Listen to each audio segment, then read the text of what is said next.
Don't think you heard me. Welcome to live. Hey, we're live, so these things go off, and all that matters is we're here. We're live. We're in front of you. Let's get it. Let's go. You know who it is. It is your boy Sean Spencer, one half of that dynamic duos. Let's talk football, and your host for Off the Wall Sports with Sean Spencer. So glad to be back with you on this Friday. Happy Friday to you. Hope you got here through your week to the weekend. Don't know what you're doing, but you know what I'm doing. I'm talking sports because that's what I love doing. So, hey, we're here. We're doing it. We dove into football yesterday, basketball, some college ball. We got a lot of things. I hope y'all checked out my guy last night. We jumped into a little WNBA preview. So I was so excited to see that and get into all that stuff. So, yeah, we're back. We're here to talk about it. So let's get into it. Look, and I'm going to start with where I should always start. My team, shout out to Washington. I hope you joined me yesterday when I talked about the Washington Commanders and their schedule. Hey, look, if you didn't see it, definitely go tune in. I actually will bring it up real quick just so you guys can get a quick little recap. We got Philly, we got Dallas away, and we come home to play Seattle, the defending Super Bowl champs. Then we go to London to play the Colts, come back home to play the upstart Giants, go to San Francisco, get a bye week after that.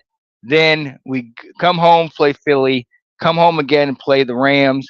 Then on Thursday night, the following week, so we have a short week. We end up playing the Giants in New York. Then we come home again to play the Bengals right before Thanksgiving, and then we go to Arizona, play the Cardinals. First week of December, we go to play the Titans in Tennessee, then come home to play the Texans and the Falcons, then go to Minnesota to play the Vikes, go to Jacksonville to play the Jaguars, and then finish our season at home playing Dallas. Guys, let me know what you think. I went and talked about this a little bit yesterday, and it appears I might have been a little bit overly optimistic. I brought it to a couple other Washington fans, and they definitely did not agree. One guy was talking 2-4 in the first 6 games. One guy said potentially we won't win a game. So I don't know. Maybe I thought that things were a little bit better from what moves we were made in the offseason than obviously getting Jaden back to full strength. But maybe I was wrong, and I'm okay with that. I'm okay with that. But that's also why I'm talking about this stuff in May. And hey, being optimistic isn't a bad thing, but it's all good. It is all good. And look, if any of y'all in here join us, definitely comment. Let me know your thoughts. Let me know, what do you think is going to happen? Do you think we're going to do any better than we did last year? I mean, it's one of those questions where it's like, is it going to be here we go again? Or is this going to be back to optimism? What team are we looking at in this year? Are we looking at that team that we saw 2 years ago that took it to the NFC Championship and was setting the whole world on fire? Or are we looking at the team that came to us last year and 3 years ago that was 4-13, that was a high draft pick and not really doing much? Honestly, I don't know. It's up in the air. But what I do know is that I have high expectations for this year. I really believe we can make it. Now, looking at this schedule, we're going to have some big time victories in home at home. We're going to have to do great at home, and you can see we have a tough home schedule, but we're also going to have to do big in the division. Philly has always given us problems, although we have played them tough. Let's remember, what was it, a couple years ago when they started off season undefeated, and we ended up getting them. We Dallas, they've had our number. New York, I talked about this yesterday. They've had our number. So we're going to have to get above and make sure we win in the division, and that's definitely where it starts. But when you look at this schedule and you look at the fact that we're playing the Seahawks, the fact that we're playing the Colts, the fact that we're playing the Rams and the Bengals and the Texans, these are tougher matchups. Now, I think I had to definitely give us the benefit of the doubt that we're playing them at home, but still, it's what Commanders team are we going to see? So it's going to be very interesting. You guys let me know your thoughts. Let me know how you guys are feeling. Do you think that the Commanders can shock the world and do big things? Or Will the Commanders struggle? Will they go back to being 4-13 or even what 8-9, 9-8, barely making the playoffs? Who knows? I think it's going to be interesting to see because you'll definitely have a different uh, um array of emotions when it comes to different Commanders fans. Some people are optimistic, glass half full. Some people are pessimistic, glass half empty. Hey, we'll see. For me, I'm feeling some type of way. Now, my prediction was 11-6. What is your prediction? What do you think it is? You guys let me know how y'all are feeling because hey, this is our squad, this is our team. So definitely get in tune with that. With that being said, I think one of the questions that we have to ask is with the Commanders, with we now know the schedule. We know we have the game in London. You see the home games, you see the away game. Can the roster, can the roster that has been set, can that bring us back? Did we finally get it right? Obviously, 2 years ago when we had Jaden Daniels, everybody was saying, okay, it's rebuild time. We're going to get it right.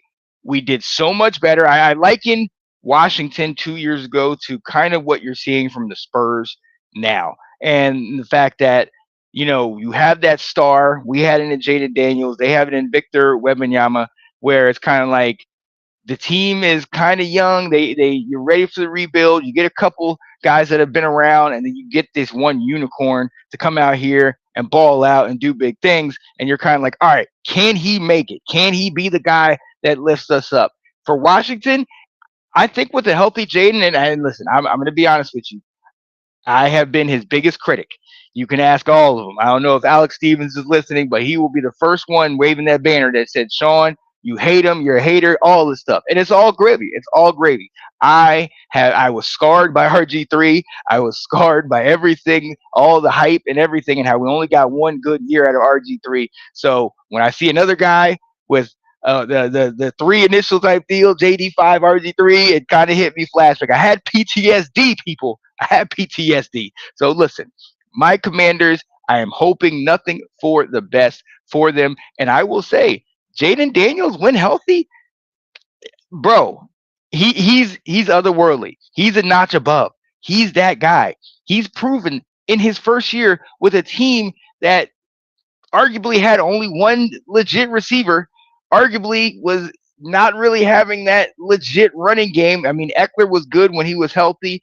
B Rob, I liked him, but he couldn't get over 1,000 yards. A lot of people said he didn't have that burst. So I don't know. I don't know what to expect. I know that he did great with that team. Now, if we build him up and have a team around him, we've given him an O line. We've given him several pieces to work with. We still got to work that wide receiver, but there's been rumors that we might be getting Stephon Diggs, maybe. I know the Ayuk thing was along on lines. Juwan Jennings is still out there. There's a number of wide receivers that we could potentially get. We've seen what we've done with the running back. It's going to be running back by committee, but I'm being honest with you. With that offense, with the pick of Sonny Styles, Leo Chanel being brought in, Nick Cross from the Colts, we still got Sam Still, Adafe Owe. We have made some key moves and key positions. We've solidified that depth at D line. I'm going to be honest with you, man. It's hard not to be optimistic when it comes to Washington. It is really hard not to be optimistic when it comes to Washington. And I think the main question to really look at it is when you look at the state of the Washington Commanders,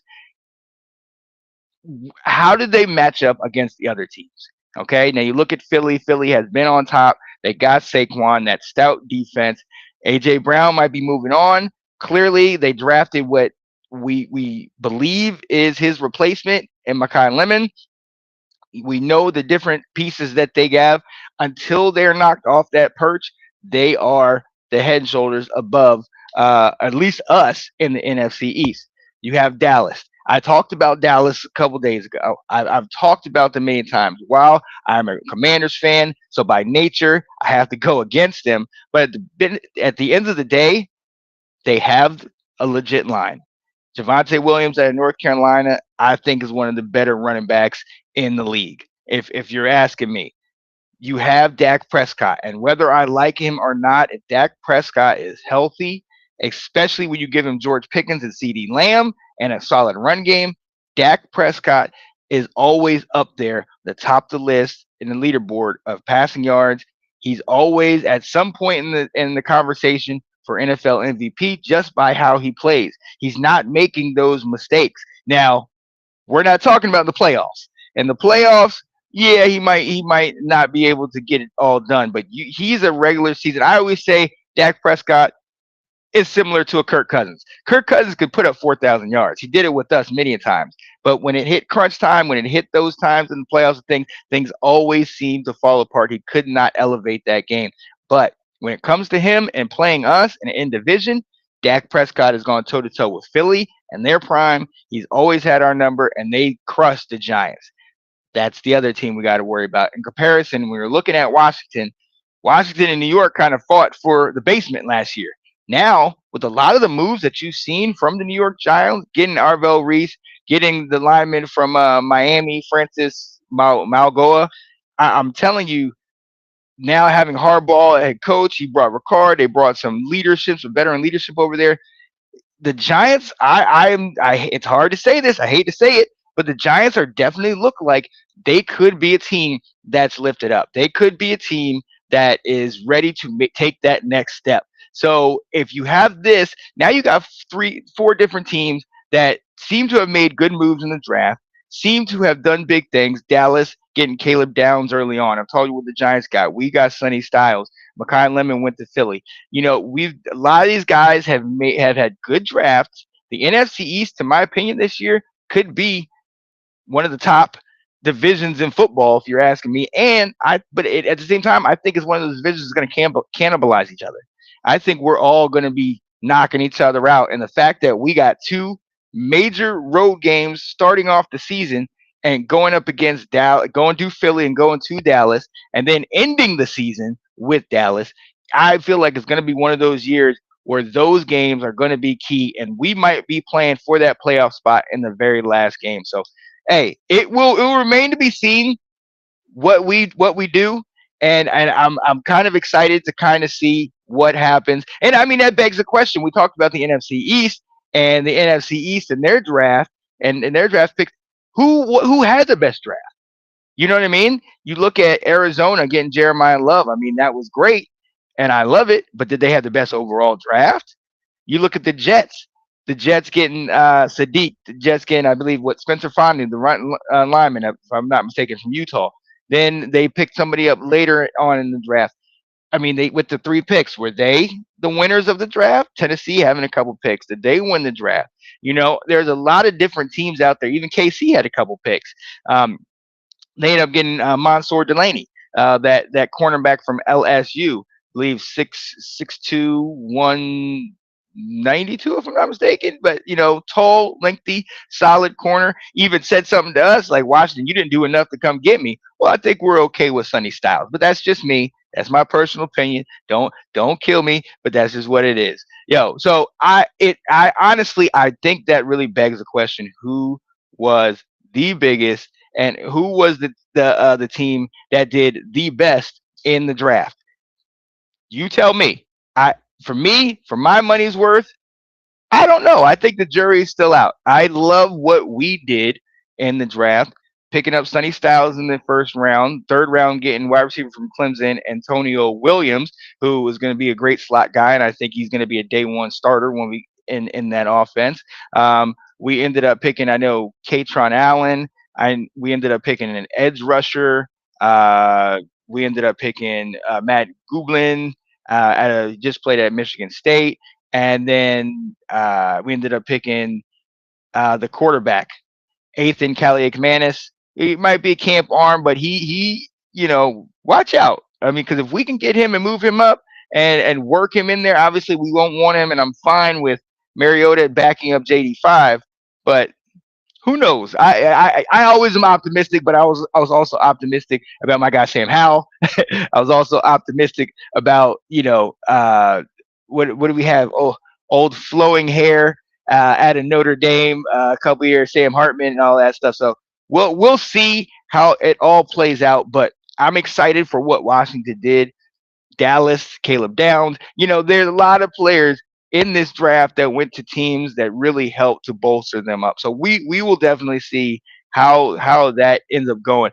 And I think that now you start begging the question as we look at the rosters, as we're starting to look at the schedules and things are starting to come out. I mentioned the international games yesterday. You're starting to take a look at, okay, who is the best team? Who are the best teams around the league? We can start with the NFC, and Washington plays a couple of them right now. I mean, to be honest with you, if you want to go with the best teams in the NFC, you might not need to go any further than NFC West. And I know I talked about the Cardinals. You know, Jeremiah Love will help. Obviously, you got Marvin Harrison. Obviously, you're over there. McBride is legitimate, but and I love this guy, but shout out to Jacoby Brissett. Yeah, I don't know if he the one, but with what we've seen with Sam Darnold, okay, some of these guys that might be perennial backers, if you get them in the right situation, who knows? They might show up, they might show out. Cardinals fans will tell me otherwise, but I know y'all are loving getting Jeremiah Love in that position. Um, but when you really look at the NFC West and you really look at who is the best team in the NFC West, I mean, honestly, we know the Rams have been legit. I mean, Seattle, obviously, they're on the mountaintop right now as the defending Super Bowl champs.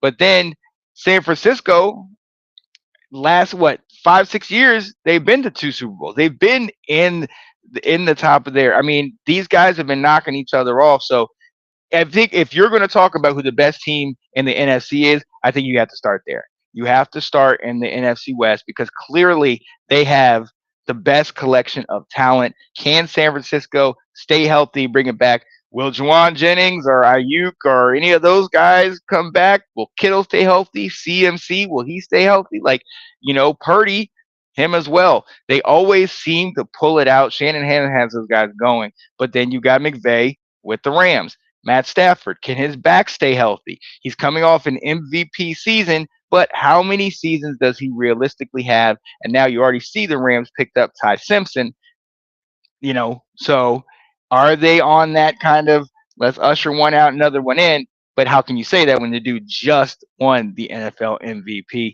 And then, of course, you give Sam Darnold, and you want to talk about the ultimate comeback player. I remember when he got drafted by the Jets, first pass that he threw in the league was a pick six. And I remember I put up on Facebook either this is signifies he's going to have a terrible career or he's going to turn it around. It took a long time, but he gets with the Vikings, gets with O'Connell, gets them to the playoffs, then comes over here to Seattle. Well, not over here, but over there, because that's all the way across the country to Seattle and gets them going. So, I mean, I really feel like you have to start with the NFC West as the premier division.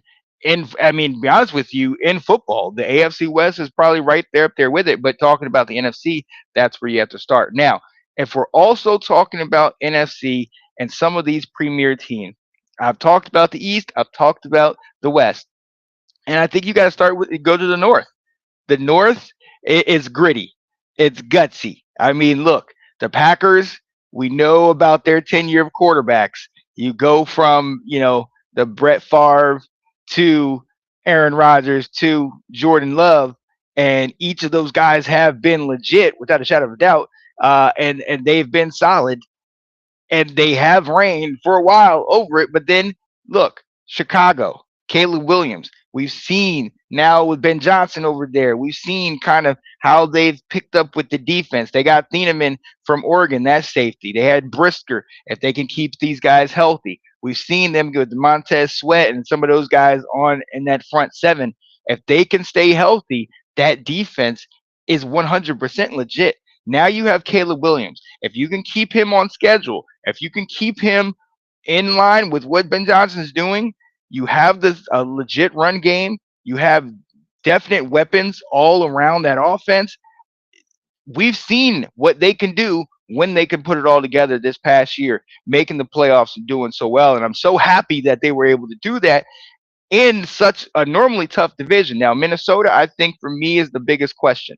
Okay, Minnesota, after letting go of Sam Darnold, you're sitting here, you're kind of asking, okay, is JJ McCarthy him? Shout out to him, Michigan. winning a national championship. We've seen that he can do that. He can win at the right now moment, but that was also a system situation. You had a solid run game. You had top tier pieces all the way around, offense and defense, and he did what he was asked to do with a great coach and Coach Harbaugh. Can he take this team and do the same thing? We know the genius of Kevin O'Connell. You have probably the best wide receiver in the league in Justin Jefferson. Can you get that legitimate run game? Can you keep that going? Can you be the one that shows up? We've seen in certain parts, JJ McCarthy, he's that guy. I think what was the last year against the Bears, the whole 3 quarters of the game, he's playing like crap. But when the game was on the line and they needed him to show up, JJ McCarthy showed up. Unfortunately, consistency is the issue that he seems to have. He cannot continue to be consistent. So that's something he's going to have to work on. And I think that team is going to go with how the quarterback goes. I mean, look, at one point they think they had Carson Wentz on there.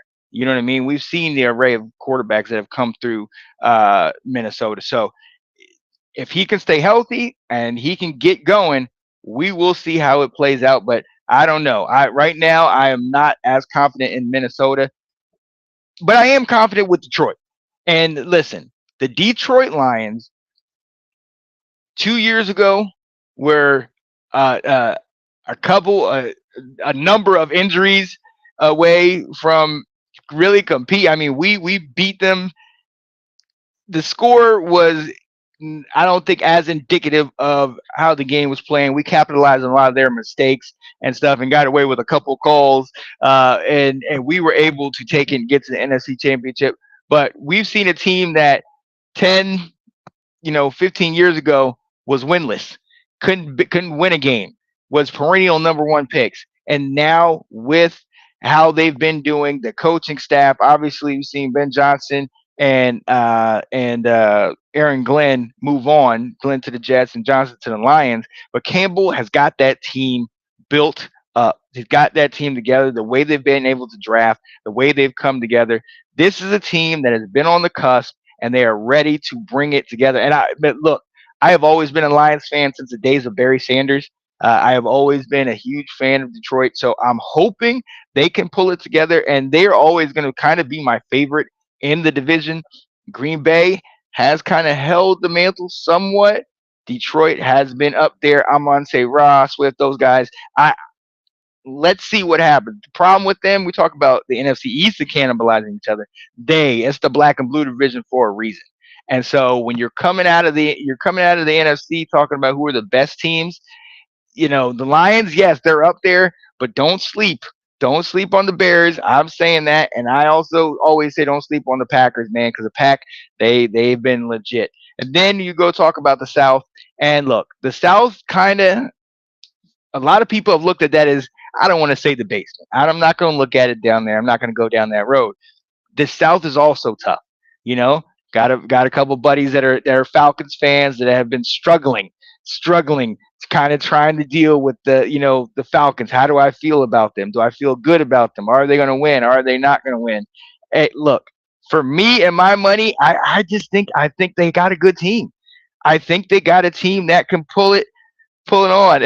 Misador, what's going on, bro? Every time I hop on here, boom, there's Sean Spencer. Hey, if there's football to be talked about, my guy, I am here, my friend. I gotta come on here and chat it up. And look, and right on time, I'm talking about your division, man. Look, the NFC South, for a while, up until me last year, this has been the Buccaneers division. Clearly, what in 2020, you had Tom Brady come in and Bruce Arians has it. Todd Bowles is coaching that defense with Mike Evans and all these guys just dominate, and they get to the Super Bowl. First time a team has won a Super Bowl at home, and you're like, okay, the Bucks are back. Here we go. And Tom Brady tries to run it back, but he's got some off the field issues. I ain't gonna go into all that stuff. Maybe it was because he threw that daggone trophy from one boat to the other. I'm not getting off that my soapbox on that. All right, Tom Brady should never throw the Super Bowl trophy, but that's beyond the point. I'm not going down that road. But listen, honestly, the Bucks have been the cream of the crop of that division. Now, last year, as we've seen, Carolina, the resurgence of Carolina and Bryce Young never giving up. the fact that that running game with Pollard has had them going, and they have been able to put it together, they were able to take that division. And for all the hatred that goes towards Atlanta, and I know I've been somebody that's I've tried to pump up Atlanta, but Atlanta fans have really been struggling with their team. They're always in the hunt. They're always in the hunt. Last year, I believe there was a three-way tie for first place. They've always been in contention for it. They have the talent, but again, with them, it's quarterback play. Can they get legitimate quarterback play? Cousins wasn't it a couple years ago. We already know Desmond Ritter wasn't it. Um, the guy from Washington, I can't think of Michael Penix. I don't know if who knows if he, we know he has the ability, but can he put it together? But it's a shame with the talent they have. Bijan Robinson is one of the premier running backs. Let's just put it out there and be honest with that. Bijan is legitimate. He needs to. They somehow they need to work that out. Now Drake London, I don't know. People give Kyle Pitts a hard time, but I think it's because of the fact that he is so legit. Kyle Pitts is so uh, uh, uh, uh, the size of a tight end, the apparent ability of the tight end, it just doesn't seem to come together. I mean, these guys have a legit secondary. Terrell, and now his brother's on the squad. That's such a cool blessing. They have pieces. They have so many great pieces on that defense, and it's like, how are these guys not dominating? But I do think it goes back to that quarterback play, and until they can get that quarterback play going, it's going to be interesting. So I mean, what to be expected from Atlanta, and obviously Carolina now and Tampa, and I'd be remiss if I don't talk about the Saints. But I'm gonna be honest with you, we're talking about teams that are the best in the NFC, and the Saints ain't it. The Saints ain't it right now. So I got it. I just got to. It hurts my heart to say it. They have certain pieces. I like their defense as long as they still have Kamara, Olave. They just can't seem to pull it together. So we'll see. But if I'm talking about who are my what top, let's say top three, 3 to 5 teams in the NFC, I think you got to go Seattle. As long as they got that defense, I know they lost their running back Kenneth Walker, but as long as they got their defense, as long as Mr. Darnold is playing up to the level he played last year, I think they are one to be messed with. I think you got to go with the Eagles. The Eagles, hey, listen, who knows how AJ Brown potentially leaving, how that will affect them, but you got to put him at the top of the list. I mean, they've been there so many of the last 5 years, going to a couple Super Bowls, winning in such dominant fashion 2 years ago. You got to say Philly, the Rams. As long as Matt Stafford is playing at the MVP level, as long as he's playing at that caliber, he's going to be in there. And who knows what's going to happen with Puka Nakua. But I do know that with the Rams, you have a shot to win it each week, week in, week out. So definitely keep them in the hunt. And then you start to ask the question, okay, where are you going next? Are you going Dallas? Are you going uh, 49ers? Are you going Detroit? I mean, you can easily put Detroit next up in that list. I mean, with the pieces they have now, solidifying that O line, getting Miller from Clemson at tackle. You move Panay Sewell to the other side. You know what the running game looks like. You know how the wide receivers are. I mean, it's hard not to think that the Lions are in that top of that list. And then who's number 5? Who knows? Is Carolina, not Carolina, but San Francisco. Can they get healthy? Can they be, atop that list? Green Bay, is that one of those teams that could be? It's interesting to see. It's always somebody coming up and going down. Well, we don't really know for sure who is that number 5, and who knows? Hey, let's go. 2 years removed from a national NFC Championship appearance. So I'm definitely eager to see. I'm definitely have my heart set on what Washington could be, and can Washington take it over the hump? But I don't know. We'll see. Now, if you flip it to the AFC, let's talk about it. Obviously, in years past, it was the Chiefs. Period. Point blank. End of conversation. It was the Chiefs. And with that, we can go to the AFC West. The Chiefs have been the team. Now, this past year, they didn't make the playoffs. Now, shout out to Janae Struther and myself. We've been talking. Let's talk football. We're going on season 9. We've been talking for the last 4 or 5 seasons. Is this the year the Chiefs don't make the playoffs? Is this the year the Chiefs struggle? Is this the year the Chiefs kind of fall down? Well, it hasn't happened until last year. Coincidentally, that's also when Patrick Mahomes obviously gets injured. He's out, and they still at times look like they had a shot to come around. Without Patrick Mahomes, they are a different team. There's no question about that. With that being said, him potentially being back for week 1, they seem to always show up. They have a team. They drafted well. Talked to you about Mansour Delaney. I think the Chiefs will come back to rise. Now, the thing with the Chiefs is that they're not going to have an easy road in that division. Namely, we know who they got. They have got to start with the Denver Broncos. They played them that first Monday night game, and I'm going to tell you, guys, let me know what you guys think.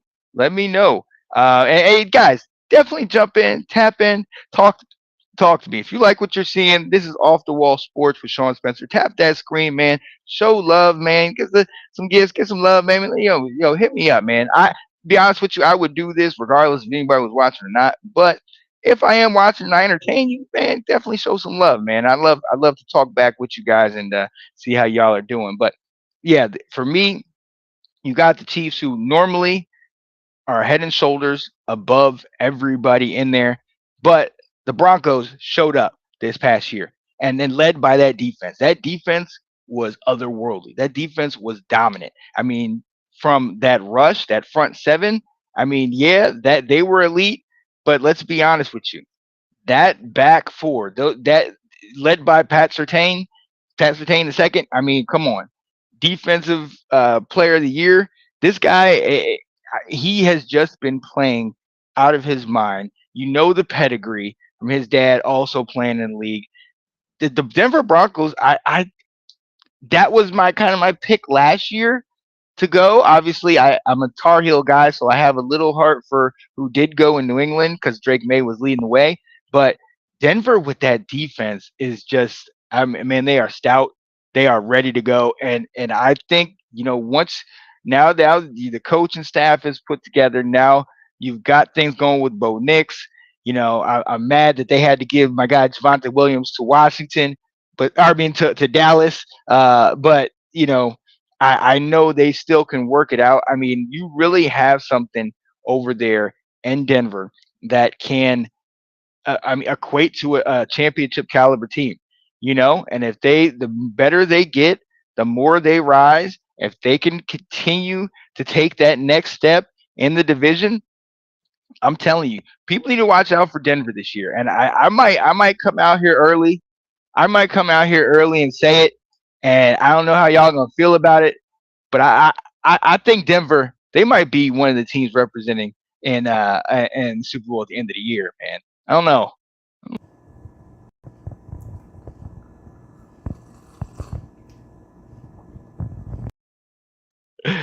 I don't know how y'all are feeling about it, but if y'all are with me on that, let me know in the chat. Let me know how y'all are feeling, man. And then on top of that, all right, you got Denver, you got KC, so they're primed for the top spot. Then on top of that, you got the Chargers. Now the Chargers, a lot has been asked about Justin Herbert, and I really want to come to you guys and ask you, how are you feeling about Justin Herbert?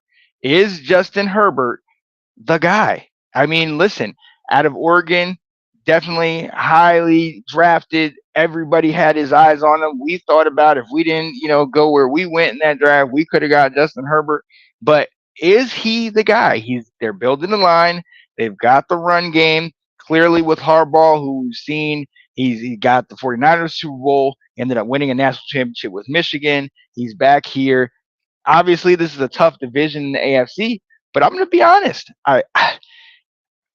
My money is on Harbaugh riding the ship out there. My guy Derwin James leading that secondary. They have a team that could be a dark horse to make some noise later in the season. And I really feel like you get a couple wins, like mind you, they did good in the division. If I'm not mistaken, I don't think they won the division, but I know that they at least came close, and they were up there going toe to toe with the Broncos a year ago. So if they can get over that hump, win the division, get to the playoffs, which they've been able to do, that's another. You got to win in the playoffs, and that's what's kind of been their Achilles heel. Once they get in the door, you got to be able to survive to get to that next step. But who knows if they will be able to make that next step? But if they are, I like that. I like what I'm seeing from the Chargers. What I'm seeing from Harbaugh, and for those of you, if we're talking about optics, if we're talking about what is it, what we see, then those jerseys are sweet, baby. The powder blue, man, come on, baby. Those jerseys are sweet. I am loving every minute of it. So shout out to the Chargers, man, because I definitely believe that they are raring to go. And if not, I mean, if I'm wrong, please let me know. Let me know what y'all are thinking, how y'all are feeling, because the Chargers, in my opinion, are they are primed for an opportunity to get this thing done, man. So who knows? And then obviously you got the team that everybody's kind of feeling some type of way about, and you're entitled to your opinions, right? You're entitled to your opinions. But the Raiders, who have struggled, they have pieces. Okay, they have two elite premier tight ends, in my opinion, with Michael Mayer and Brock Bowers. Okay, Ashton Genty. I mean, he, in my opinion, potentially should have won the Heisman Trophy. I get giving it to Travis Hunter for playing two ways and doing it so well, but again, I kind of think Aston Genty, who almost broke Barry Sanders' record, I think you got to have him in that conversation, right? And what he's been able to do with the Raiders, although it definitely got overlooked because they haven't been great, this is the guy. Now you pair that with a gutsy quarterback in Fernando Mendoza, who I do believe you're going to have some first year struggles and woes. But what we saw with him in Indiana is when it's time to step up to the plate, he's ready to go. So now you give him with the new coaching staff. Now you give him. Obviously, Crosby came back there. Now you're kind of solidifying. I need them to give him some receivers, and let me know if they actually did that in let me know if they actually did that in the draft or in free agency. I haven't followed them as closely, but I do think that the Raiders, Tina Winter, shout out to her, and Mile High Minute and the Denver Broncos. She's gonna kill me for saying this, but the Raiders are somebody that people are gonna sleep on. And if Fernando Mendoza can get this game going and they can start up that running game and really get those tight ends going, I think they're going to shock some people this year. I'm not sitting here saying playoffs. I'm not sitting here saying Super Bowl. I am saying watch out. They are they're not going to be one of these teams that's just going to roll over and play dead. You look at the game against Chicago where they had an opportunity to win it, and I think something happened where the kick was blocked or something like that. You look at the situation with, I believe, I don't know if this was last year or 2 years ago with the Chiefs, where they're in the position to win the game, and a penalty or a tip pass into an interception, something always happens with the Raiders. So I always have a special place in my heart for them. On one side, because shout out to my uncle Reggie is a diehard Raiders fan, always has been. On the other side, I will never forget Super Bowl 18. Yes, ladies and gentlemen, I was not even 1 years old. Okay, when they beat my Redskins at the time, 38-9, MVP Marcus Allen. But still, it doesn't matter. I will always hold them in high regard. The allure, the greatness, the Raiders, Holy Toledo. I love it. I love it all. I love it all. Don't think they're going to do much more, but I do think they're going to shock some people. And who knows? Fernando Mendoza might be the key that unlocks the door to really making some noise in the AFC West. But if they can win in the AFC West, I got high standards for them. Now, if you're going to the West, since we went to that West Coast, we got to go to that East Coast. We got to come back over to the East because that is where the AFC champion resides with the New England Patriots. Now, look, A lot of people, a lot of people feel some type of way once you hear New England Patriots. Kraft, Belichick, Brady, but two of the three are gone. Brady clearly went to Tampa, won himself a Super Bowl, and now he's actually part owner of the Raiders. Belichick in North Carolina. I'm actually not that far from him. I have to go say what's up to him. Belichick, Tar Heel head coach. We'll see what he does in year two. Year one was hard to watch, but it's all gravy. It is all gravy. So this is a new look. Vrabel is a head coach, and remains to be seen if he's focused on football. We shall definitely take a look at that. I know he's had some off the field issues, and we're not going to get into that. But you can definitely talk about it if you want to. Uh, Vrabel has these guys going. Solid defense, legitimate run game. Drake May, I've always said since he played for my North Carolina Tar Heels, he is that guy. He is a great quarterback. Got this team, did exactly what Jaden Daniels did what he needed to do, played above and beyond, played great for New England. A lot of people said, "Oh, well, they didn't have that good of a schedule. Is it kind of an easy schedule?" And I'm going to tell you something. I'm going to be honest. I really hate that narrative. I hate that narrative. I get it. Some teams aren't good. Some teams struggle. You have teams that are not that great, but every team still shows up. Sometimes it's not that the teams are not great. It's that the other team just game plans better for that situation. And you have a couple X factors, a couple players that play well. In this league, one thing we know is that it is a pass driven league. It is a quarterback centered league. If you have a premier quarterback, you are going to be good. Drake May is a premier quarterback. Yes, the schedule might have been a little bit more favorable, but you still got to play. You still have to show up every day. They did that. They showed up. They took it all the way through to the Super Bowl. So they still had to go through the top teams in the AFC, and they got to the Super Bowl. They got an opportunity. Fortunately, they got destroyed by a better team that is New England or that is Seattle. But I mean, it says a lot about them to make it as far as they did. And a lot of people will ask the question: top three picks in that draft: Caleb Williams, JD5, Drake May. Who was the best? JD5 went to the championship. Drake May went to the Super Bowl. You decide. You tell me.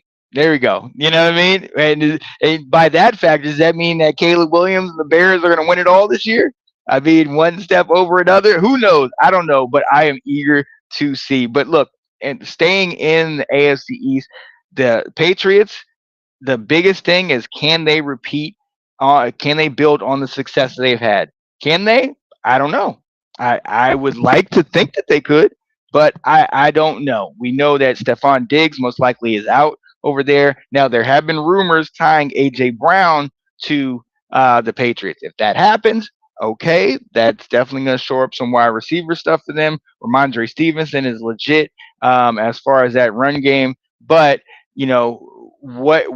how are things going to play out in the defense? How are things going to play out with the rest of the squad? Can they repeat? And an AFC that I'm going to be honest with you, it has some turnover. It's interesting. We know McDermott is out for Buffalo. Let's go to Buffalo. Josh Allen, 2 years ago, 2 years removed from the NFL MVP. Josh Allen has been one of the premier guys in a stacked QB class with him and Lamar and them boys. I think Baker was in that one and all that stuff. We've seen what Josh Allen can do. He's one that just seems so close yet so far away. Whether it's been the Ravens that have had his number, whether it's been the Chiefs that have had his number, or this last year, New England, who was able to get the best of him. Josh Allen can't seem to get them over the hump. You have certain pieces. The defense is legitimate, but now you switch coaches. Let's see what that does. And talking about sort of a easier type of schedule, you go with the fact that the Jets have been struggling. You go with the fact that Miami and with Tua, they haven't really known what's going on with him, and now Tua's out. You bring in, if I'm not mistaken, Malik Willis. Let's see what he can do. And can these other teams? Can the Jets had a great draft? Jets picked up 3 picks in the first round, and if I'm not mistaken, I think they did fairly well with those picks. So I know Kenyon Sadiq. I gotta it, escapes me who else they got, but I'm eager to see, can they be a team? And I'm not going to put this. There's three teams right now that if we're thinking of kind of the lowest of the low, or I'll put in four that are really low right now. I say one of those four in the Raiders kind of turns things around a little bit. But you got the Jets, the Titans, the Raiders, the Raiders, and the Browns. Okay, the Jets. I just don't know. I I mean they got Geno there at quarterback. You know, Aaron Glenn is their head coach. I don't know if the Jets can pull it. I mean, the Jets, a lot of people think they're cursed. I mean, Jets fans who have dealt with it year after year after year definitely believe they're cursed. But we got to remember the Detroit Lions, who a lot of people said were cursed, went 0-16 and then have gotten deep into the playoffs the last couple of years.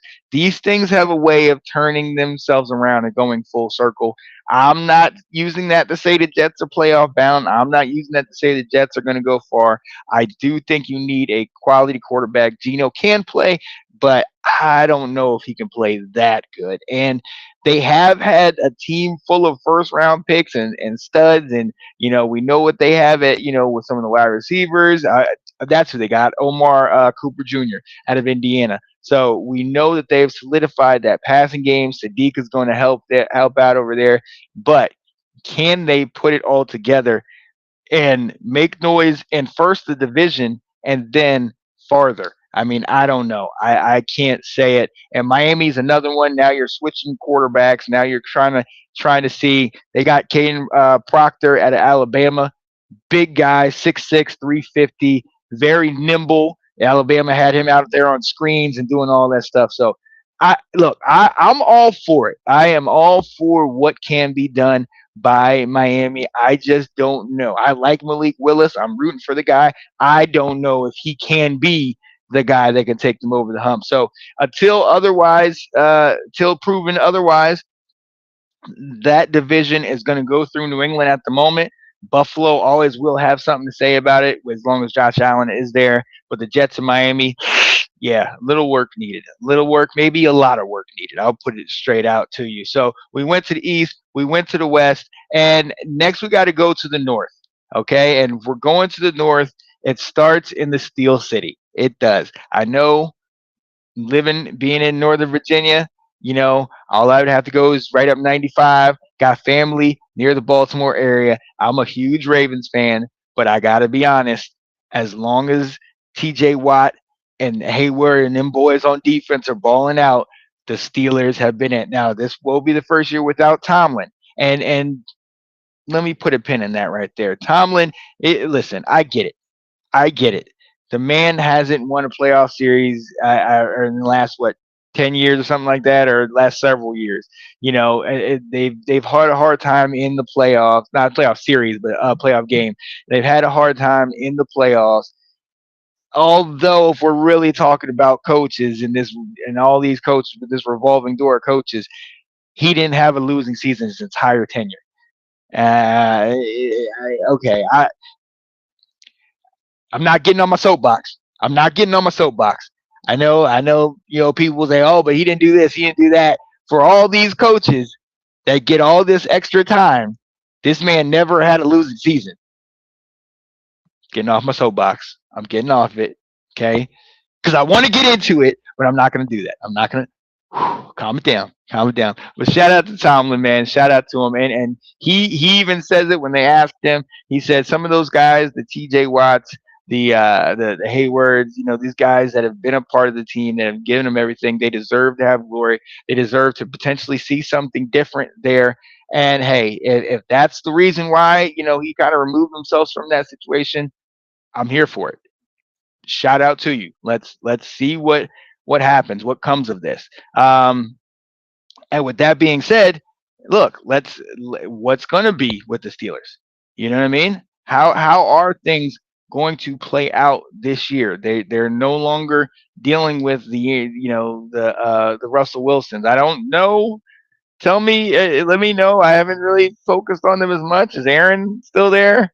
Are they still trying that experiment out? Is he going to retire? Is he? What all is going on with that stuff? That's going to be something it's going to be interesting to kind of see with that, and kind of, hey, how are their pieces going to work? You know, we've seen that they seem to be able to pull it out. They seem to be able to continue to win, to continue to dominate, and do some of the things that they do. And if that's something that, I mean, look, they, with how the rest of the division is struggling, they are right now the team that's up there. But I'm going to be honest with you. I think a lot of their success from last year that was helped a great deal by the fact that the Bengals were playing poorly. The Browns don't know who they want to be quarterback, and the Ravens had all those injuries. Now, if you're going moving over to Baltimore, we're talking about a team that's coming off of a 1-6 start that took it all the way to the last game of the year to potentially make the playoffs. So I look at the resurgence of that. A lot of other people will say, "Oh, they were terrible, yada yada." Well, when you have a boatload of injuries, Lamar was hurt, Ricard was hurt, linemen were hurt. Then you finally get them back. Things start to turn around. We saw that, and look, I got so much respect and admiration for the Ravens. Now I'm a little biased because I'm right down. I was right down 95. I'm a little farther down 95 right now, but the Ravens, I think, can be a team that year in and year out, they're similar to Buffalo.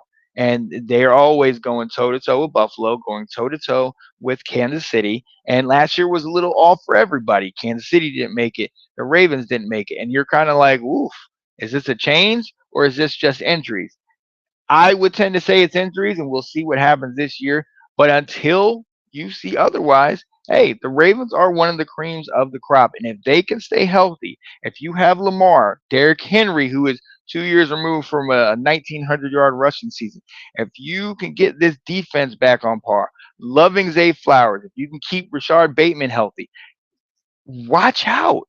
Guys, I'm telling you right now, watch out for the Baltimore Ravens. They are always a threat to win the North. They absolutely are. And yes, the Steelers and them play tough. Regardless of the schedule or the record, regardless of who's at quarterback, those two teams always play tough. It's black and blue. They always bloody, bludgeon, and mess each other up. And I love it. It's really great football from the days of Big Ben going up against Ray Lewis and Ed Reed and Antonio Brown and Juju and all these different guys coming at it, man. I love what I see from the both of those teams, and they have kind of been neck and neck for a while. And if I'm not mistaken, the game that got the Steelers into the playoffs was that last game of the season between the two of those teams. So, hey, the Ravens can stay healthy. Let's see what happens with the new coaching staff and how that plays. Now we know that Harbaugh is over. John Harbaugh is over at New York. We'll see how that goes, how everything works out there. As you keep going, I think the next team I'm really looking at is Cincinnati. I talked about them in Washington's schedule 2 years ago when JD5 started. We beat them 38-33 on, I believe, a Thursday night. It was either Monday night or Thursday night. It was definitely a primetime game, and that was the game that really showed up for us. As long as they have Jamar Chase, as long as they have Joe Burrow, okay, as my homegirl Kate Albertson says, smoky smooth.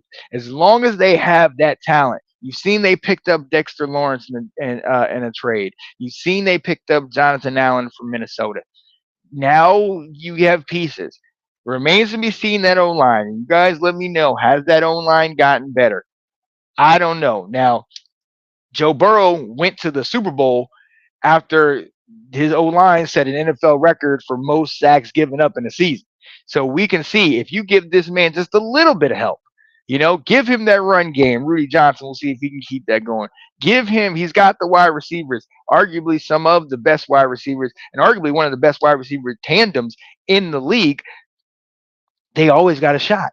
They always got a shot. And they're another team that, albeit they struggle, they're still kind of in the hunt from time to time. They notoriously get off to bad starts in the season, but eventually they turn it around. If they can put it all together, similar to how they did in their Super Bowl run, we could be talking about Cincinnati coming out of this division. And I talked about it. And when I was talking last night and a little bit earlier about that game against the Bengals, it really scares me because they are a really legitimate team. They are a solid team. And when they could put it together, and the fact that I talked about Jonathan Allen, who used to play in Washington, him coming back and playing us again, that's going to be something to see if they can show up and do it.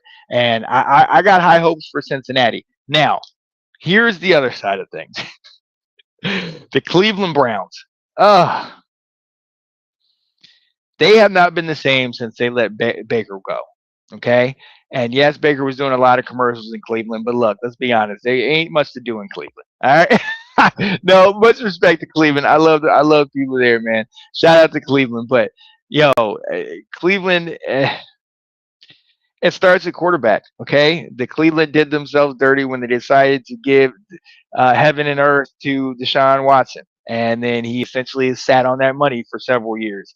Last year you try to rectify that situation by bringing in Shador Sanders, who I'm very high on, Dylan Gabriel, who I also have a lot of hope for. And you just kind of been playing musical chairs with those guys. You bring in Keyshawn Judkins, a legitimate running back. We've seen what he was able to do when he was in college, and now you bring him into the pros. Okay, I like what I'm seeing. It doesn't seem to have worked out. You bring in Jerry Judy over there. You bring in the guy from Arizona State, Jordan Tyson, and shout out to him. He was very emotional once he got drafted. You're bringing in a lot of guys that I think could help the team. You had Njoku and Fannin, both of those tight ends. I mean, they're arguably the best tight end tandem. I've said, they would rival the Raiders, in my opinion. I was very high on Fanning out of Bowling Green. And then Njoku is very underrated as one of the premier tight ends. I, I gotta say this. I gotta say that I like the Browns, and I told you that four teams: and the Raiders, the Jets, the Titans, and the Browns. I am more optimistic in hopes that they will do good. I cannot sit here and put any money on it or stake any claim on it or say, oh yeah, they're gonna do this, they're gonna do that. No, I'm not gonna do that. I'm not gonna do that because I have been wrong time and time again, and I refuse to go down that road on this one. But what I will say with the Browns is I like the Browns. Shout out to my guy Tanner Hughes, diehard Browns fan. And look, their Browns fans are kind of like the Jets fans. They're just like, come on, what have we done to deserve this year after year, season after season? They continually struggle. They continually go through these dark, dark days. And if you want me to be completely honest with you, yeah, no, not gonna happen. Not unless they get and unless they solidify who is their quarterback, whether it's Shador, whether it's Deshaun, and if Deshaun can he do anything with it? Whatever it is, I need to know who is your guy? Who is your quarterback? Who is the guy that's leading this team? Because I think a lot of the issue is they don't know who the guy is leading the team. So if you don't have a leader and you got all these different guys you're trying to follow, what good is that doing for you guys? How is that helping you out? You know what I mean? It's not. It's not helping you. So they got to get that, and it's a shame because you got Miles Garrett, you got a lot of members of that defense that you really feel like you're wasting their talent. They gave everything in the world to Miles Garrett to keep him there, and for what? He breaks the sack record, and that's great. The guy's going to be a Hall of Famer. The guy's a great star. But then on the flip side, you're sitting here like you can't get it right on offense. So if you can get yourselves a quarterback in Cleveland, and who I don't know if Deshaun's got anything left. A lot of things have been going on with Deshaun, so I don't know if he's got anything left. My opinion, you wipe everything away. You go with Shador. You put Dylan as backup. You get out from under that contract with Deshaun and let him go wherever he goes. And you really put it all in Shador's hand, and you don't look back and you say, "Let's go." If that happens, I would be willing to stake my claim on the Browns could make a resurgence. If that doesn't happen and they continue to go with this quarterback and that quarterback and this guy and that guy, then they're going to be in the same stuff. And I pity Browns fans because I know they are really having a hard time trying to deal with this. But it is what it is. Until you guys can get a quarterback, it's a quarterback driven league, and that's just what it is. So that's my NFC. That's the North, the AFC North, and now let's go to the AFC South. And listen, this is kind of like the NFC South, where these guys kind of cannibalize each other, but in the worst way. I mean, the Colts are up there. I like the Colts. Looks like they're moving on from Richardson. Daniel Jones has kind of had a resurgence. He's been playing good. That defense is the truth. Jonathan Taylor is the truth. The Colts are they're a sleeper team, and I'm eager to see. And I understand we play them in London, and I understand why. So I mentioned that I thought Washington can go 4-2.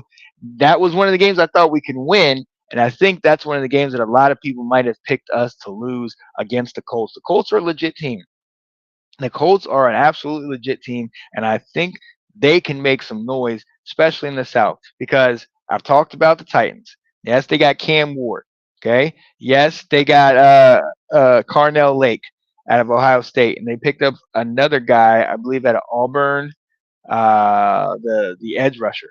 I'm not so sure on that pick. I think that was more on potential and potential upside. But I definitely like the Carnell Lake pick. I mean, his contested catch rate was off the charts. And the guy was legit and got drafted fourth overall and played next to Jeremiah Smith. So Jeremiah Smith was getting all the love, and Jeremiah Smith was balling out doing what he does, and Carnell Lake still got drafted this high. So I'm eager to see. And when they interviewed him, when he got drafted, he was saying, "Look, what do you want to tell Cam Ward?" And he was saying, "Look, I'm dependable. Give me the ball. I'm getting ready to get to work. That's all you can ask for." And I'm loving that. Can the Titans turn it around? Still remains to be seen. I'm going to be honest with you. They're one of my four lowest teams. I don't know if they can turn it around, but why not try? Why not? You never know. The parity of the league, the way the league goes, it kind of comes full circle for at times. So we'll see. We'll see how they play out. Now, with the other two, Houston. Houston is a threat to me. I had us losing to Houston. That defense is is the truth. I'm going to say it. CJ Stroud is the truth. If they can get a consistent run game and consistently move the ball and have that run game going, I'm going to be quite honest with you right now. I'm going to be very, very honest with you. Houston could be the team that represents the NFL or the AFC in the playoffs. I said it. There you have it.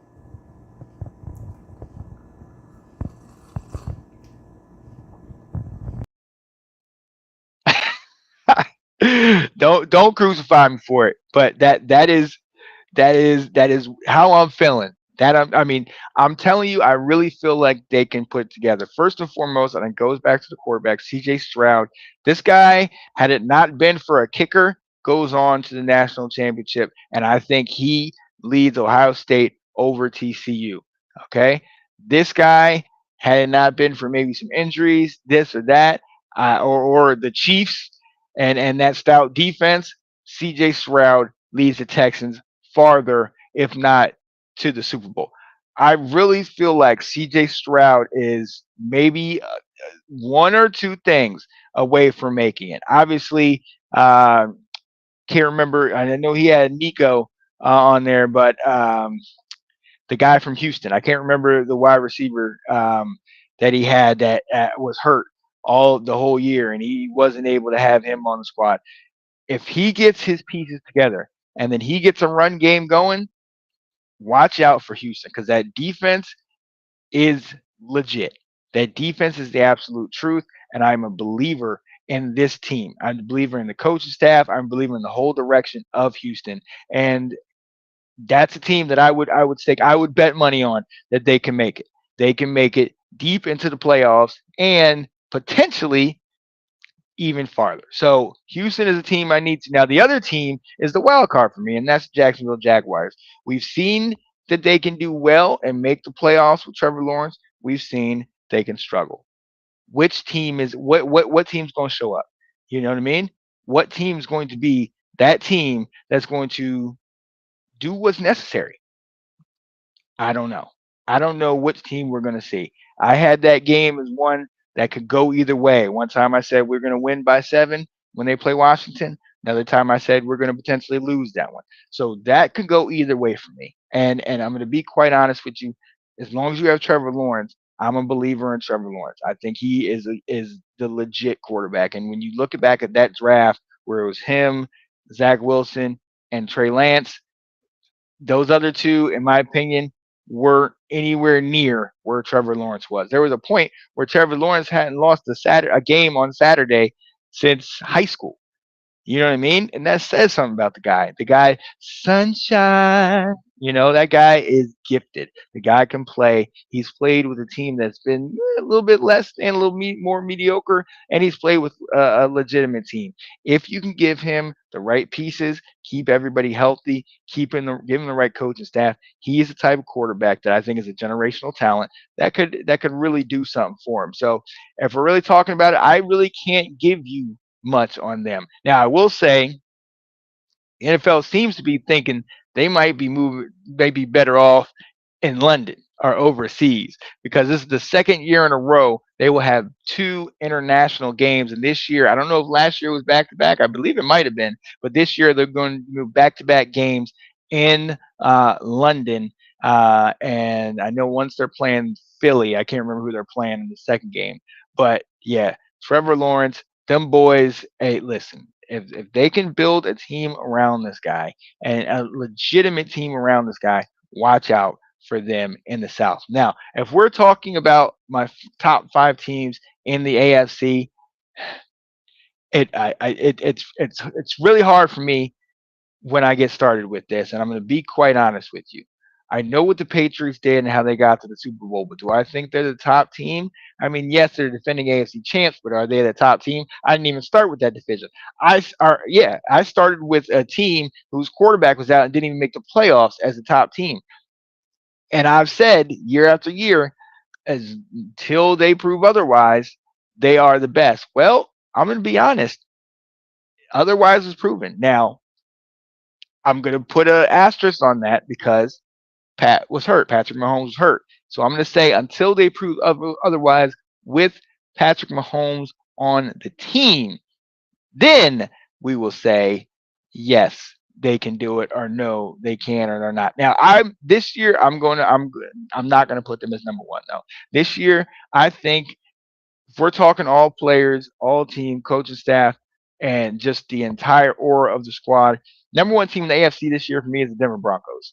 I think Denver is primed and ready to go. I think Denver could make a run this year. I picked them as my pick to go to the Super Bowl. Yes, it's May. Yes, training camp, all that stuff as it happened, preseason injuries, everything. Who knows what will happen? But I think Denver could be that team to take it. So let me know how y'all are feeling about that. But Denver, I definitely think Denver is that team to take it. Now, if I'm going number 2 in the AFC, hmm, I'm gonna be honest with you.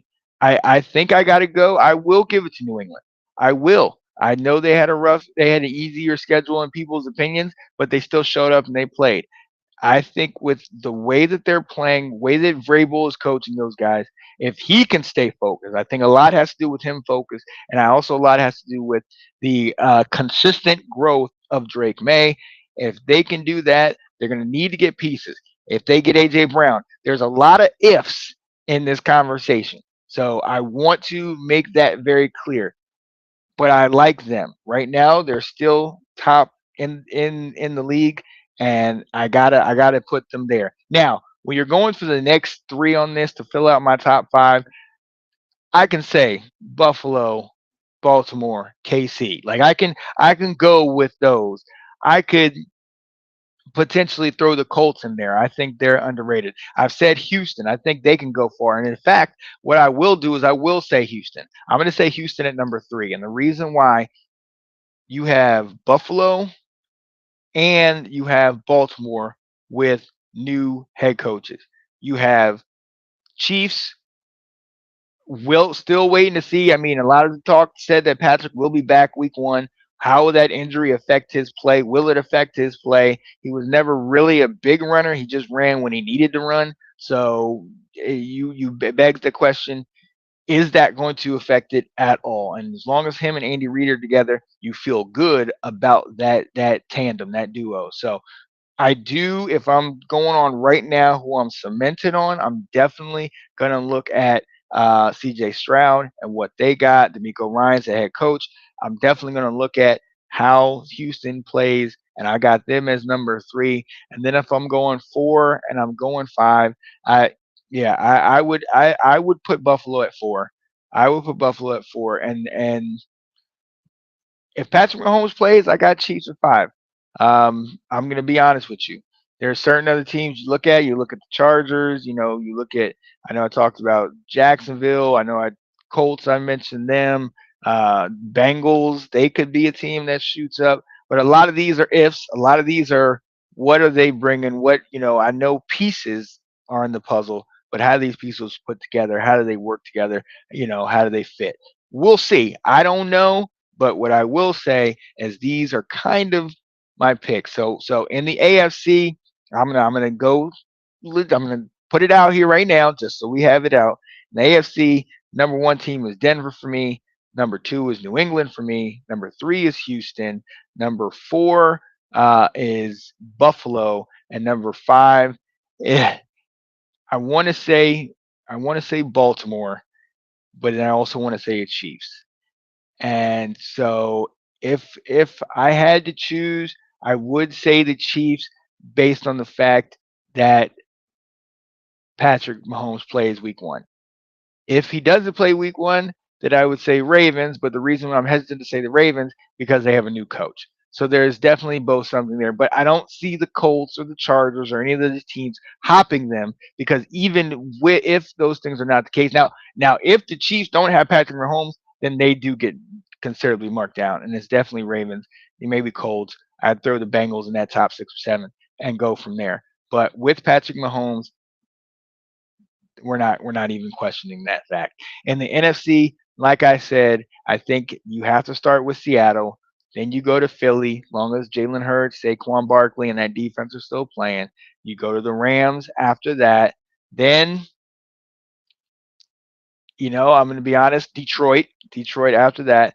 Then at number five, I mean, we can talk San Francisco, we can talk Dallas, we can talk potentially Chicago. You know what? I'm gonna be honest with you, man. I'm gonna say Dallas at number five. I hate to say it. I know all my Commanders fans will kill me for that, but the defense is looking decent. The offense seems to continue to dominate, even when they're not showing up 100%. They're still dominating. Dak Prescott is still always in the runnings for the top passing leader in the league. The runnings for potential MVP certain parts in the season. I mean, if we're talking about who's gonna get into the playoffs, do it the top five teams, we got to put them in that category. So come for me if you want to. I already know how y'all are feeling, but it's gonna be all good. But listen, I talked NFC, I talked AFC, I talked who are the best teams. We're gonna take a quick breather and come back on the other side, talk about who are some of these premier players in the league, and then maybe even get into some basketball talk. So shout out to my girl, Janae Struther. Her and I have started the amazing brand, the best sports show in football. Let's talk football. Brand of shows. Got a lot of good stuff. Definitely tune in. Join us. It's good. Episode of Let's Talk Football. Yep. I am Janae Struther. I am Sean Spencer.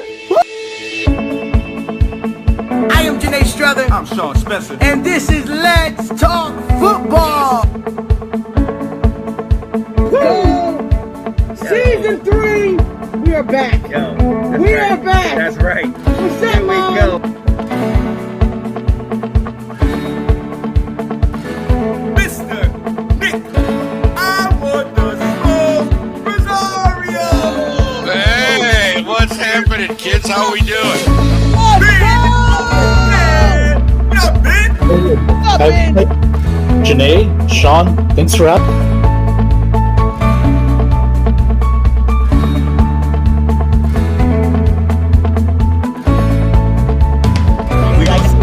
To him, we may think Baseball, football, and basketball. Rich. Is Carson back? When Everyone play to the last play.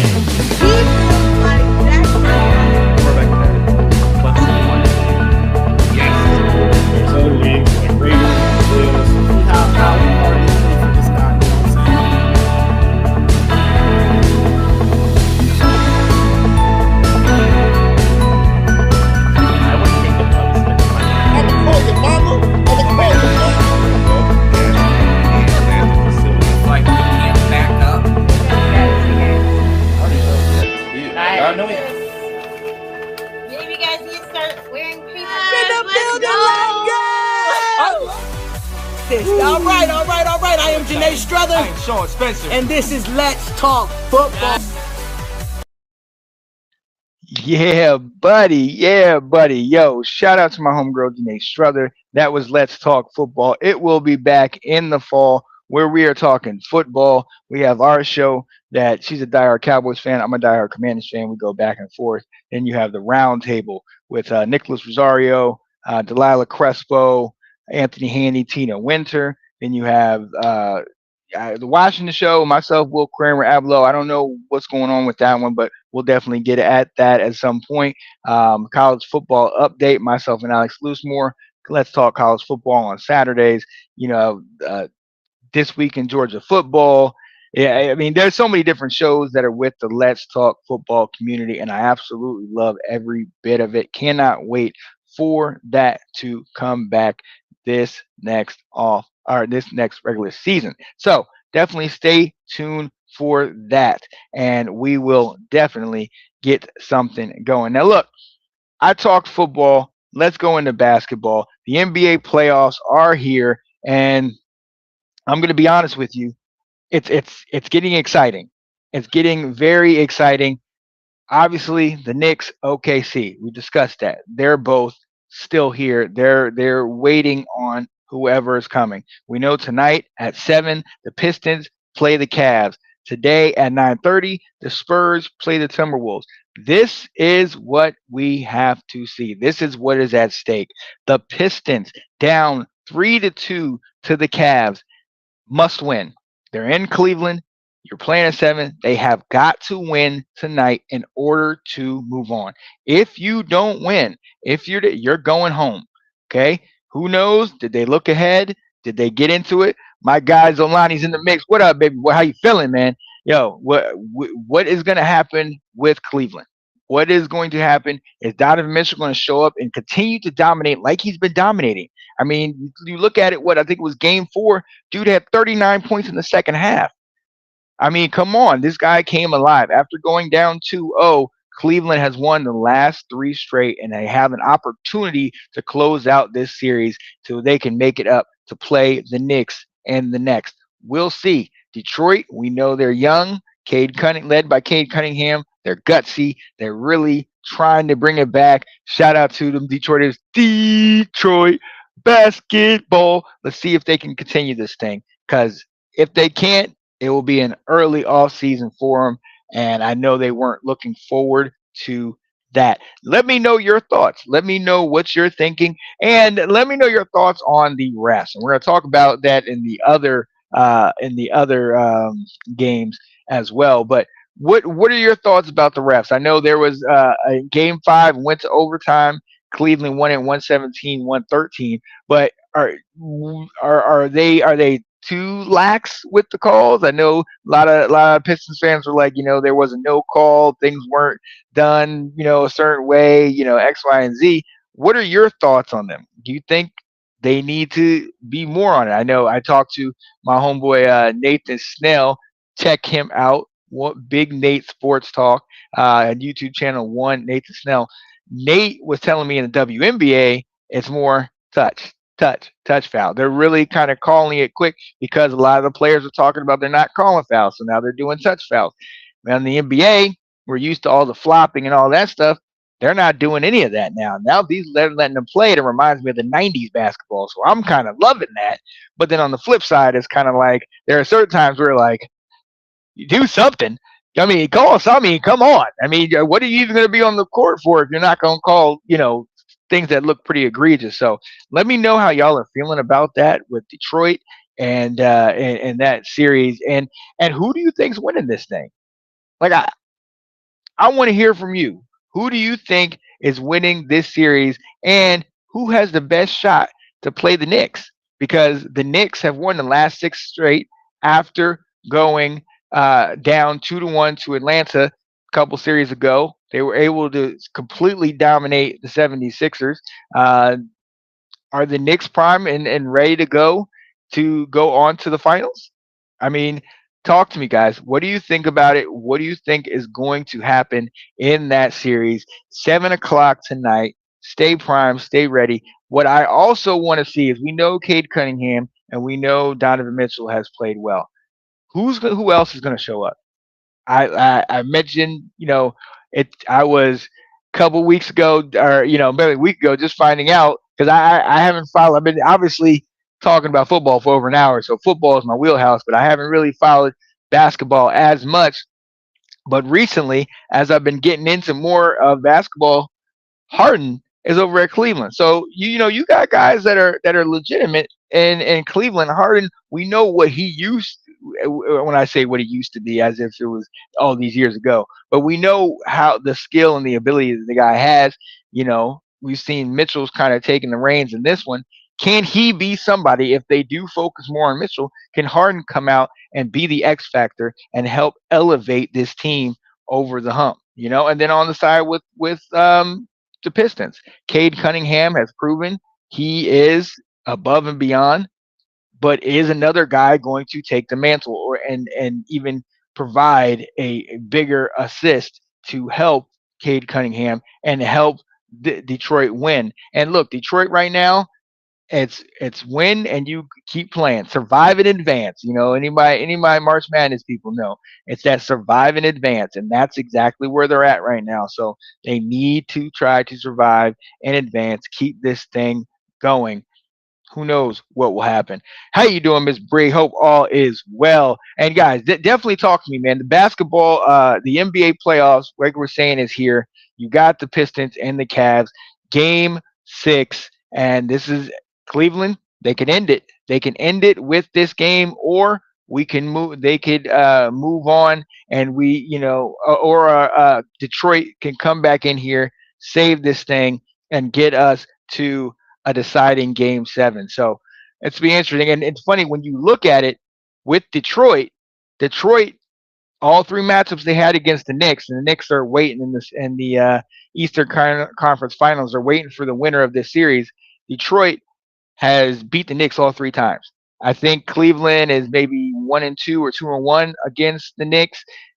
So the Knicks, I think, would want Cleveland to get to face them in the Eastern Conference Finals. But Detroit, maybe they looked ahead. Who knows what's going on with that? But I will say this: watch out for Detroit if they're able to win this thing and get some gutsy performances. Take this to a 7 and potentially win a 7. 7 is going to be in Detroit, so that could be big for them. We'll see what happens. Now let's go on to the other side. Let's go on to the Spurs and the Timberwolves. The Spurs have won the last game. Now they're up 3-2 in the series. We know Anthony Edwards, the T Wolves stole game 1. Victor Wembanyama and the Spurs blew them out game 2. Game 3, Wembanyama played another dominant game, over 30 points. Then game 4 was the elbow. The elbow heard round the world.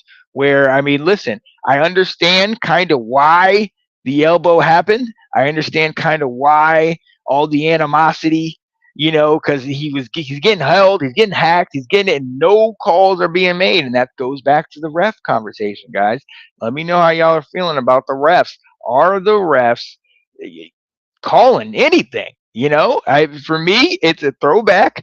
It's definitely a throwback to the 80s and the 90s, the era that I grew up in, where yes, it was hack a shack. Yes, they had the Jordan rules. Yes, they had guys that you came in that lane at your own risk. You know what I mean? Because they were coming at you.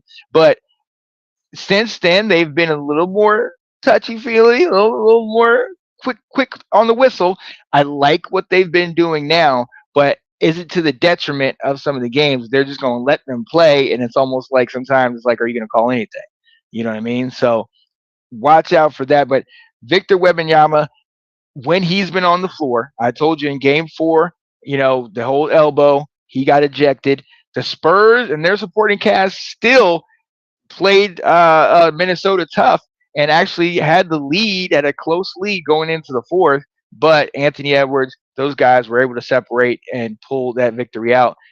As soon as Victor Wembanyama comes back, he gets 27 and 17, and yeah, 27 points, 17 boards. I think he had like five rebounds and three assists, or some of the nature. But they balled out.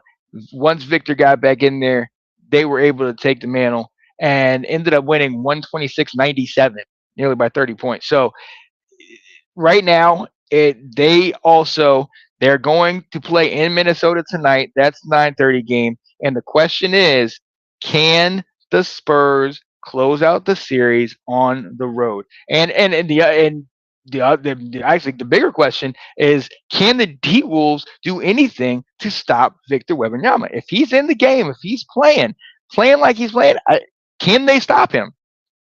I don't know. I'm going to be quite honest with you. I really don't know if there's anything they can do to stop him. This guy is they call his man a unicorn, and rightfully so. I mean, the guy is literally playing above. He has picked up this team, and he has literally picked up this team, put them on his shoulders, and elevated their play. These guys thought with him that there was going to be years of rebuild, and now all of a sudden we're at this spot right now. So shout out to the Spurs. Right now they have an opportunity to end the series in Minnesota and play OKC. And I don't know if that's the reward you want. OKC is the defending champions. We know how dominant they are as a team, and now they're really coming together as a unit.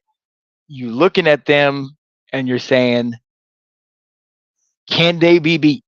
Can anybody beat them? A lot of people think they are on their way right back to the finals, and who knows? I mean, I asked the question yesterday: is it the Knicks? Is it OKC? Is this the matchup we're gonna eventually see in the finals? Shout out to my brother, diehard Knicks fan. He lives in New York. He's dealt with the pain. He dealt with when the Knicks lost in the finals to the Houston Rockets. I was with him watching those games, and he was going through it.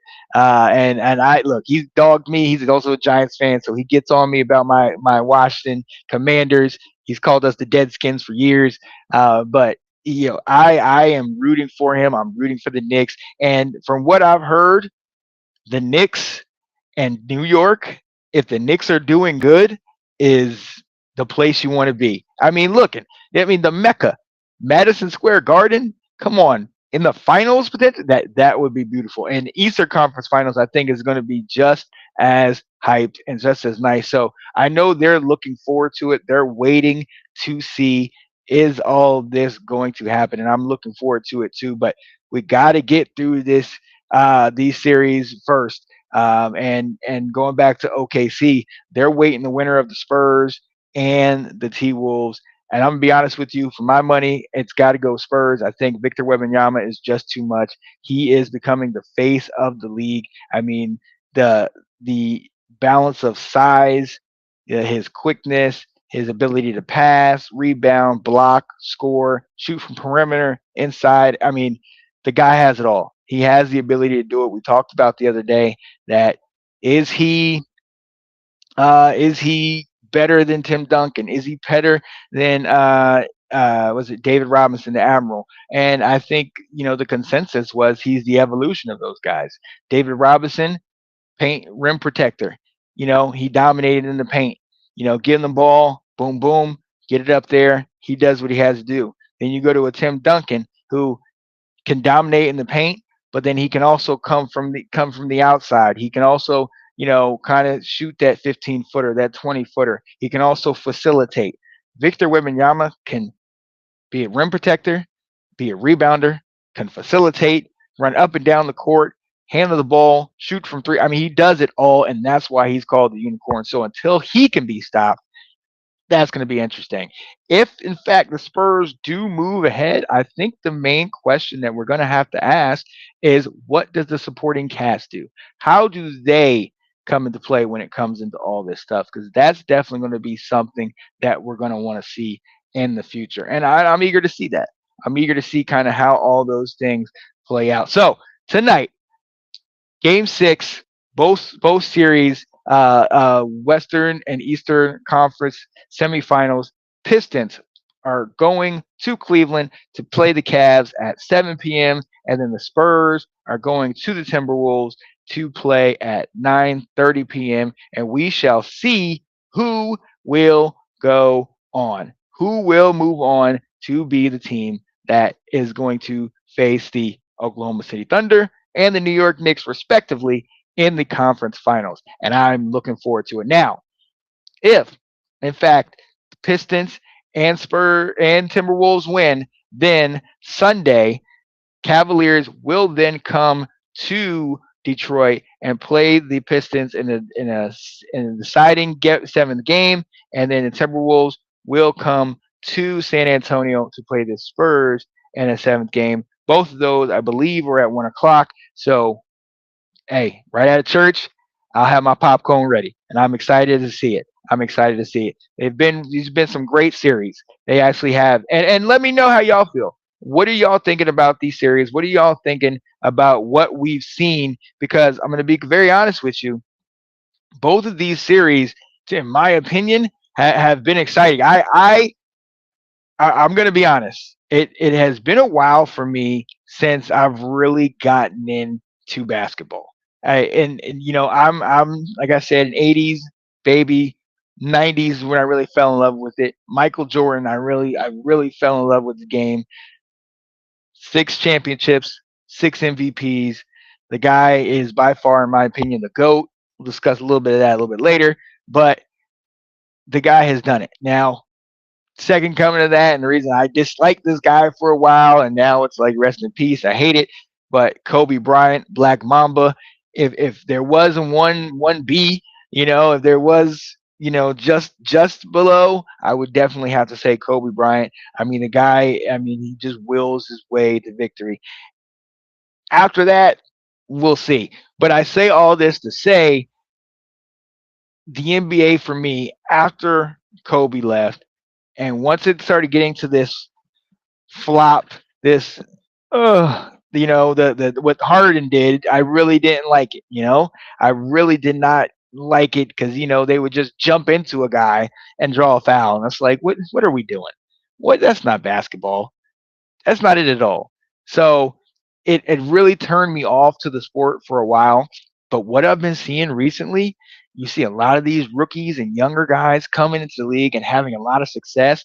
Cooper Flag, and I know, hey, all my Tar Heel fans is sacrilegious giving any credit to a Duke player, but it is what it is. Cooper Flag winning the Rookie of the Year and having such success that he's had, and being able to dominate in the league, I love it. You look at Wembanyama, you look at Caden Cunningham, even Anthony Edwards. These were all Gilchrist. These are all younger guys that have come in the league and have really revolutionized the game right now. And I am all for it. I am all about it. And I am so excited to see kind of what they bring. And I'm going to be honest with you, man, it really has brought me back into the sport.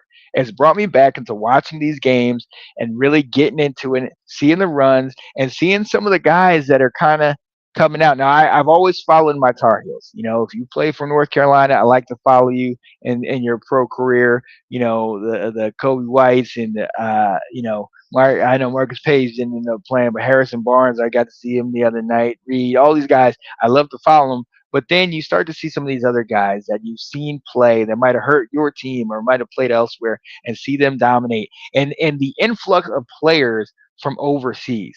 Talk about Victor. Talk about Luka Doncic. Talk, you know what I mean? A lot of these guys that are coming in that have been playing for a lot longer and playing professionally for a lot longer, and you start to see how well they play in the league and how they're revolutionizing the game. It is so exciting to see. So definitely, guys, talk to me. Let me know how y'all are feeling. Let me know where y'all stand on some of these games and some of these series, and just the NBA altogether, man. The young stars showing up, but look like we look at the Cleveland series, you're like, yes, the young stars started up and they got a 2-0 lead with Detroit, but we've seen those last three games that veteran leadership in the clutch, deep in the game, has really played major. Donovan Mitchell, who's been around for several years, has showed up, and he is really kind of taken over things. And you still got the youth when you're talking about Victor and with the Spurs and the Timberwolves who have been here before. We'll see if that plays out in game six tonight, and potentially in a game seven if necessary. But it is definitely interesting. It's definitely interesting. It actually begs the question. I said Victor Wembanyama is the face. Shea Gilchrist, is he the face? Anthony Edwards, is he the face? Who's the face in the NBA right now? Who is the guy? Who's the guy that we all should be looking at and all should be saying that's him? That's him. Now, obviously, in my era, it was Michael Jordan. Period. Point blank. You had the Barclays. You had the end of Larry Bird and Magic Johnson and all that stuff.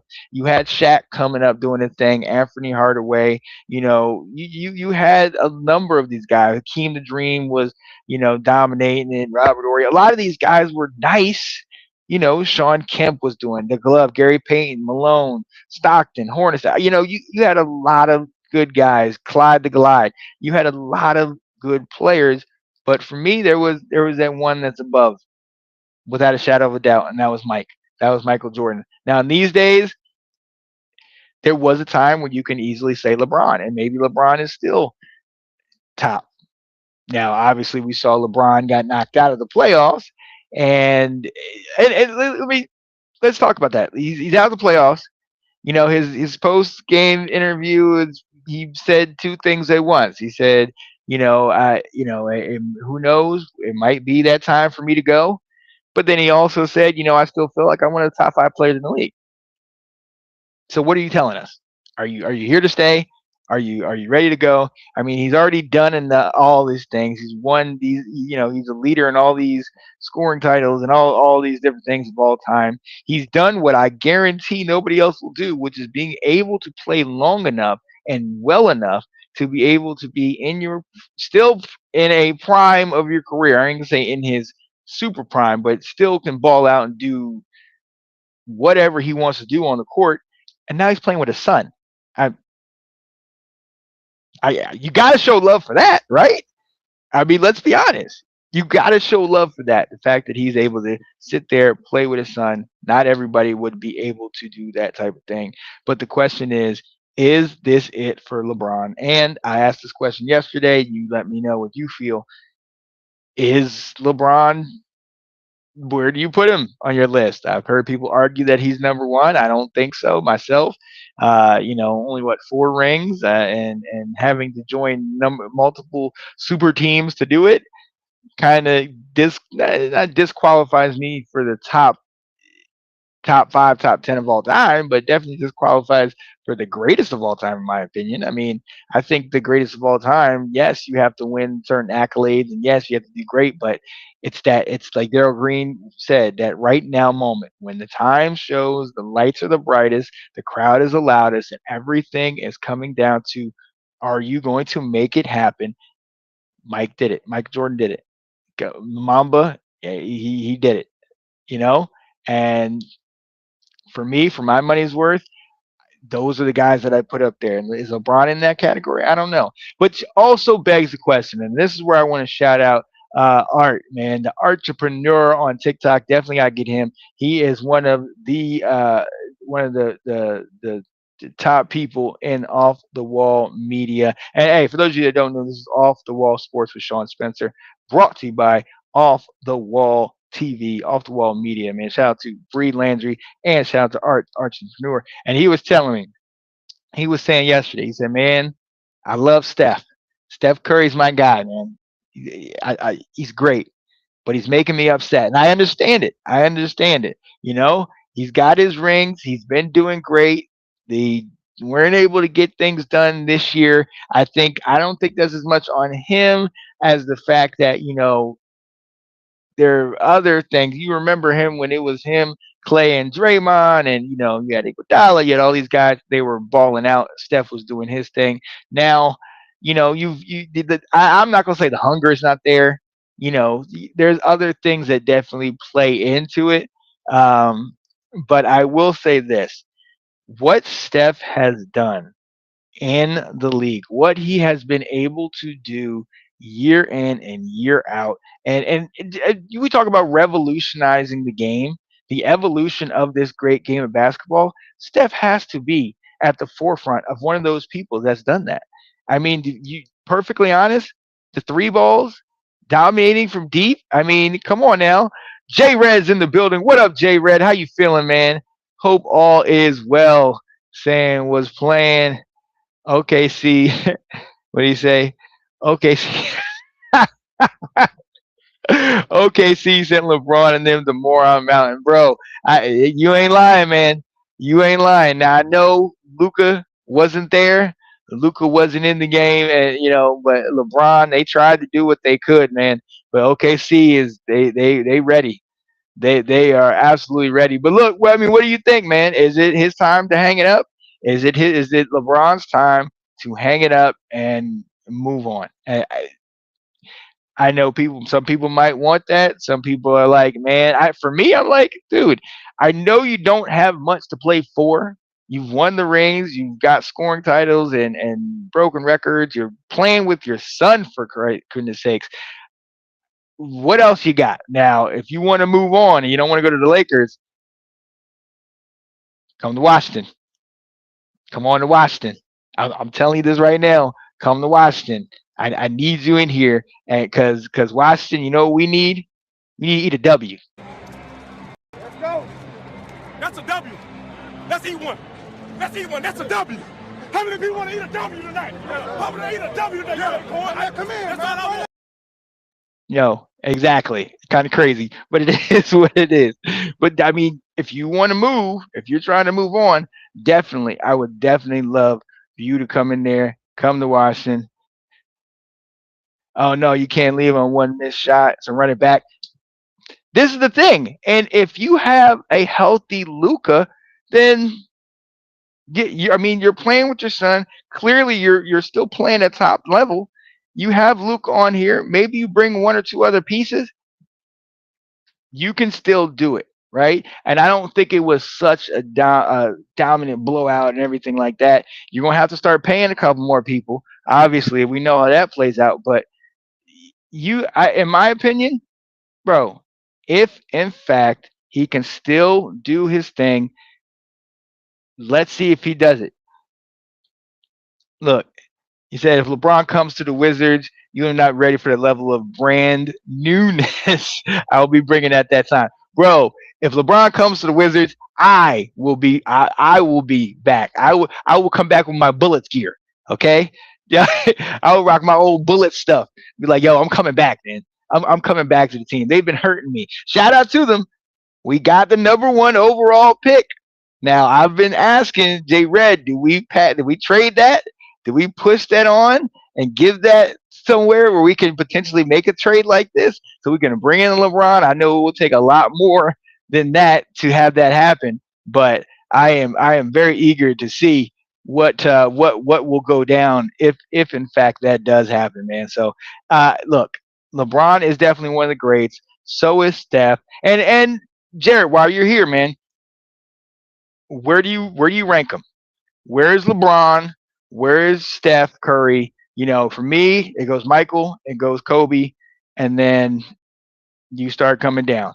But who do you know? Who were you rocking?